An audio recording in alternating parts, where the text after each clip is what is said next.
Hey everyone, welcome back. Today we're diving into part 2 of our exciting series, Humans Send Just One Ship. If you haven't seen part 1 yet, make sure to check it out first. In this episode, we follow Mr. Caeheros and his class as they prepare to meet their first human student, Diana. With curiosity and a bit of fear in the air, how will they handle the arrival of a Deathworlder? Let's find out. All right, everyone, settle down. I have an announcement for you today. Mr. Caeheros' class quickly quieted down. Usually, whenever the lesson started, he would just go right into the work. He never usually announced anything before the lesson started unless it was important. Mr. Caeheros himself was an owlkin who stood at about 8 feet high. His race, while having the eye positioning of a predator species, was actually surprisingly a prey species. He had 2 tall antlers with long, slender arms and legs. Each of his hands had 3 fingers with a single thumb. He also had hooves, which wasn't uncommon among the many races of the Milky Way. Now, I'm sure you're all aware of the newest race among the Galactic Council, the humans. The students nodded, some even making comments about them, usually about how they were seen as terrifying, all-devouring Deathworlders. You see, every single race in Mr. Caeheros' class were from very peaceful planets. There were plenty of animals and plants, and the weather was also very calm. For the longest time, it was widely believed that sentient life could exist on no other planet.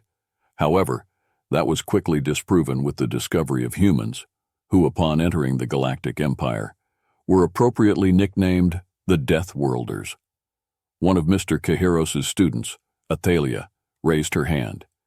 "Mr. Caeheros, is it true what they say about humans? Do they really come from a Deathworld?" "Indeed," Mr. Caeheros replied. "From our understanding, humans are the only sentient race ever discovered to have originated on a Deathworld.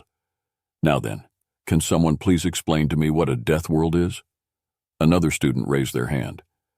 Deathworlds are planets that, up until the discovery of humans, were believed to be completely inhospitable for sentient life. Lower classes of Deathworlds have only a select few traits which earn it such a title, such as natural disasters, poisonous foliage, heavily fluctuating temperatures, or violent predator animals. Usually Deathworlds only have one dominating plant, predator or natural disaster. Such worlds themselves are already rare, and for one to have multiple factors contributing to its ranking is even rarer. "That's a short description of Deathworlds, yes," Mr. Caeheros said. "Now, I'm sure you're all wondering why I asked you about this newly discovered race of Deathworlders. That's because—" Mr. Caeheros cleared his throat, with the students waiting in anticipation. "We will be having humans attending this very institution. One will even be joining our class." Everyone was frozen with fear. Each student turned and looked at each other, conveying the same message without even needing to say a single word. Athalia, a Pithrox, was the only carnivore in the class, and everyone was already scared of her. Hell, all of the desks around her were vacant, in fear that she may try to eat them. She wouldn't, of course, she had more self-control than that, but the thought was still there. Pretty much everyone in the school, aside from the staff, was scared of carnivores. But Deathworlders? That added a whole new layer of fear into the mix. What's more, there was so much that they didn't know about them. Finally, Mr. Caeheros broke the silence. "Since this new student transfer is such a big event for our class, and more importantly, our institute as a whole, for the next 30 minutes, you shall be given time to do as you please. You all know the drill. No leaving class without permission, nothing inappropriate, and don't be too loud. Once the 30 minutes is up, your new classmate will arrive. In the meantime, if you have any questions, feel free to ask me." The next 30 minutes was that of nothing but pure tension. Even Mr. Caeheros was a bit anxious. He hadn't actually even met the human before. He knew nothing of their race, planet, way of life, or anything for that matter. All he knew was that this human that he was going to be teaching was from a species whose very existence had just turned everything they knew about sentient life on their heads.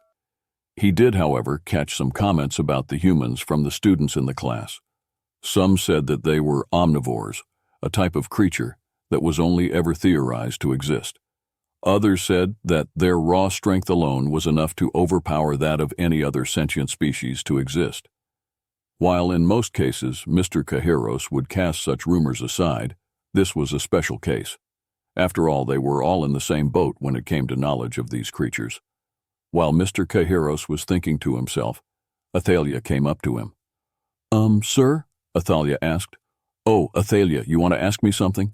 Yes, sir. It's about the Deathworlder. Do you know anything about them? You know, how they act, what they eat, or their culture?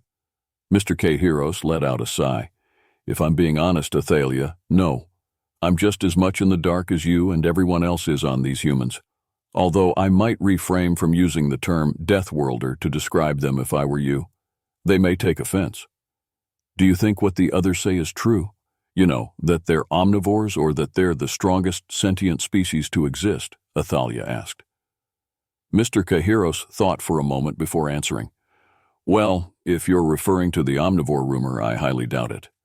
All creatures, primal or sentient, consume either vegetation or meat. There's no evidence to suggest that a creature could evolve on a planet with enough of both resources to be omnivorous. As for the rumors in strength, Mr. Caeheros paused, going into deep thought for a moment. It may very well be possible. Your race, the Pithrox, is carnivorous and is quite strong. It's possible that these humans could also be carnivores. After all, they are from a death world. Not long after, there was a knock at the door. Everyone, seemingly in sync, fell silent. The time had come, the door opened, and in walked the headmaster with a strange, never-before-seen creature. Everyone, even Mr. Caeheros, stared at the human. It had 2 eyes on the front of its face, as well as a nose and mouth. It also had 2 hands, each bearing 4 fingers and 1 thumb. From what it looked like, it was about 6 foot tall, with what appeared to be fur on the top of its head. Athalia, being the only carnivore in the room, noticed that it had a large amount of muscle on its body. This wasn't out of the ordinary for her, as Pytroxes had large amounts of muscle too. However, this creature's muscle appeared to be far more solid than that of any race she had seen. From that alone, she could tell that these humans were no joke. And the way it walked, it just seemed so strange, almost like it was built for stalking. Greetings, Mr. Caeheros, the headmaster said. This is your new human student. Her name is Diana. I see, what an interesting name, Mr. Caeheros said. Pleased to meet you, human. I'm your new teacher, Mr. Caeheros. Why don't you introduce yourself to the class? As Diana turned to face the class, many of the students kept watchful eyes on her. She certainly wasn't what they were expecting, but they all knew that looks could be very deceiving. Diana then cleared her throat and spoke in an oddly soothing tone, much like an owlkin. This caught Mr. Caeheros a bit off guard. Hello everyone, my name is Diana. I'm a human from the planet Earth in the Sol system.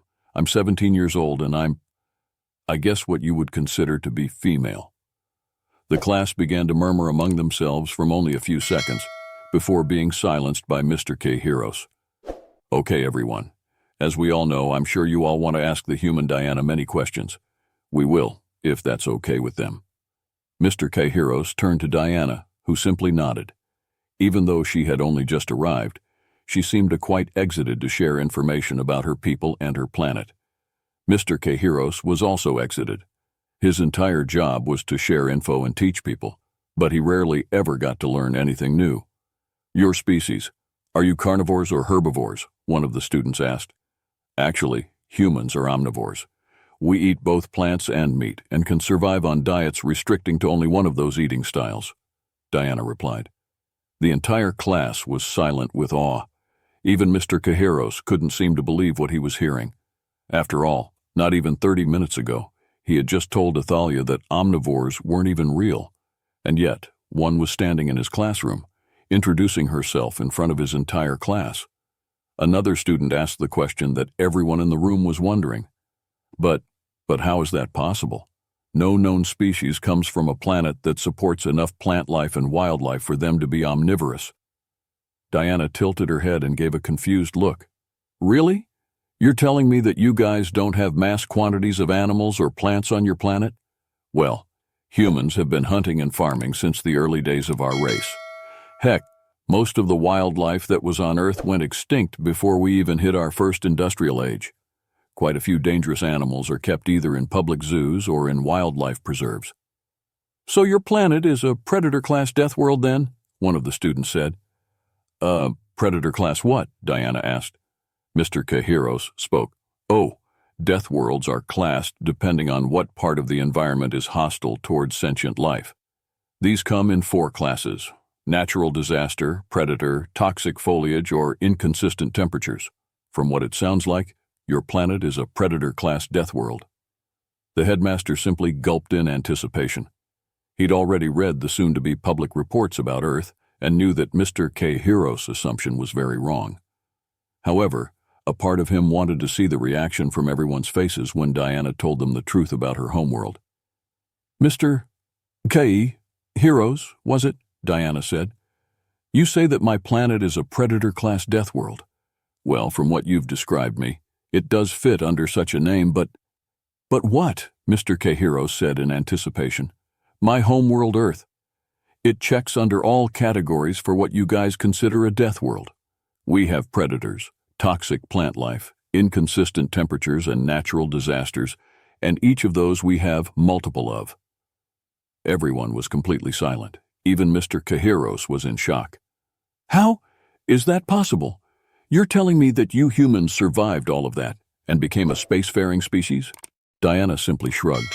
Yeah, why? Is that, not normal or something? Mr. Caeheros recomposed himself, although not without some difficulty. No, I'm afraid not, although it appears we have much to learn of your species and your homeworld.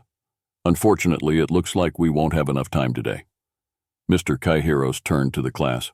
Now remember, everyone, assignments are due in by the end of the day. After that, we'll begin our lesson on the human homeworld.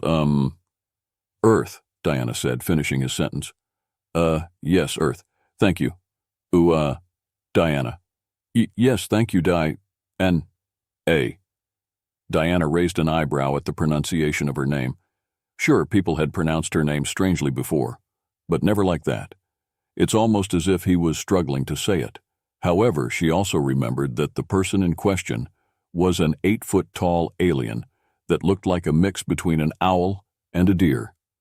No doubt something was going to get mixed up, even with the translators they were wearing. Shortly after the bell rang, and class was dismissed. As Diana was about to leave, Mr. Caeheros called out, Excuse me, human, could I talk to you? I would like to discuss some things regarding next lesson. Diana turned around and walked over to Mr. Caeheros. She could tell the conversation was about to take an interesting turn. After all, everyone in the class almost shit themselves at the brief description of Earth. Human Diana. I was wondering if I could have some assistance planning next lesson. Oh, sure. What do you want to know?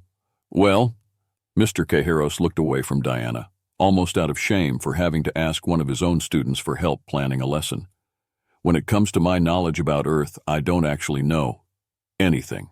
In fact, you're the first human I've ever met. Oh, Diana said. Nothing at all, huh?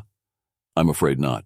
Nothing about how you humans live, your culture, history, or your planet in general.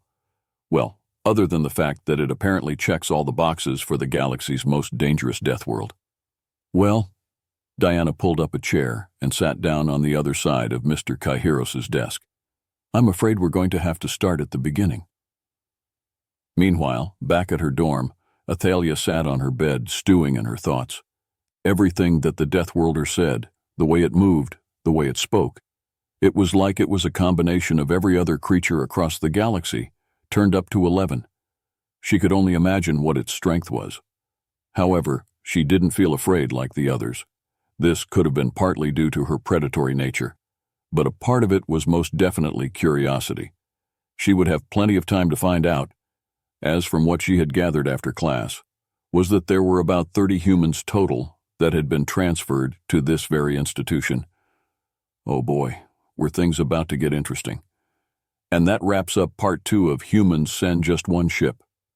We've met Diana and witnessed the initial reactions of Mr. Caeheros' class. The mysteries of Earth and human capabilities are starting to unravel, but there's so much more to explore.